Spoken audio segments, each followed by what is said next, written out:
Being an ER physician, unfortunately, I see the consequences of gun violence. I'm Dr. Armand Dorian. I'm the Chief Medical Officer at USC Verdugo Hills Hospital, and I'm also a trauma physician. Today, we're going to be viewing PG-13 movies and analyzing the violence in those movies, but I'm going to give you insight from a physician's perspective. In a recent study, researchers found that there's more gun violence in PG-13 movies than R-rated movies. Even though they decrease the amount of blood and gore seen, repeated viewing of violent content in media can actually increase the potential for some children to have aggressive behavior. The first movie we're gonna watch is Suicide Squad.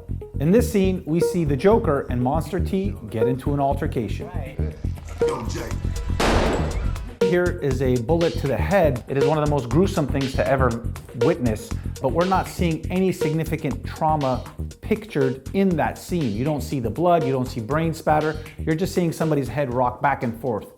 The fact that a bullet hits a closed space like a skull creates a permanent and temporary cavity. That cavity is a pressure inside, and if it's a closed space and you create that pressure, the skull actually pops. Get me the G.I. Joes. Our next movie is G.I. Joe Retaliation. In this scene, we see G.I. Joes invading an enemy base. For those of you who don't know, G.I. Joe actually started off as a toy for kids. Here we see a bunch of bodies laying down on the ground like stick figures. One, there'd be a lot more blood. You die from exsanguination, which means you lose blood loss. People don't die instantly. There's gonna be a lot more moaning, a lot more moving. There's gonna be people who are still struggling. The death is different for each particular person shot. So you're not gonna get all these people lying flat without any significant noise, sound, or blood. This is a very unrealistic scene. We actually see a soldier using a weapon that is extremely high-powered and high-tech. We see the bullet hit the victim and cause no significant ballistic damage, almost as though they were hit by a tranquilizer. That's not realistic. We see the person get hit and fall down. The amount of pressure that would be generated would cause a mini explosion in the body. You should see splatter, you should see bits and pieces of body going off in different directions. We've seen gun violence and the effects of our soldiers when they come back from places where they had to actually use weapons. They have to deal with a lot of post-traumatic stress. When we're showing this type of gun depiction in PG-13 movies, we are really not doing service to those individuals who actually had to use guns to protect other people's lives and the stress that they live with for the rest of their life.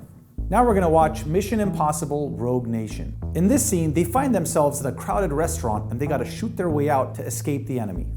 Right away, we're able to see that the depiction of this gun battle is set for PG-13. A lot of things here are not realistic.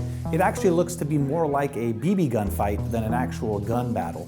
The trauma and the size of the injuries that are happening are not apparent. You have to kind of guess by the motion of the actors on who's being hit. When there's a gun battle happening, all chaos breaks out. Everybody's running in every different direction, getting hurt from tripping, falling, hitting their heads. Then you add the fact that innocent bystanders also get hit by shrapnel and bullets.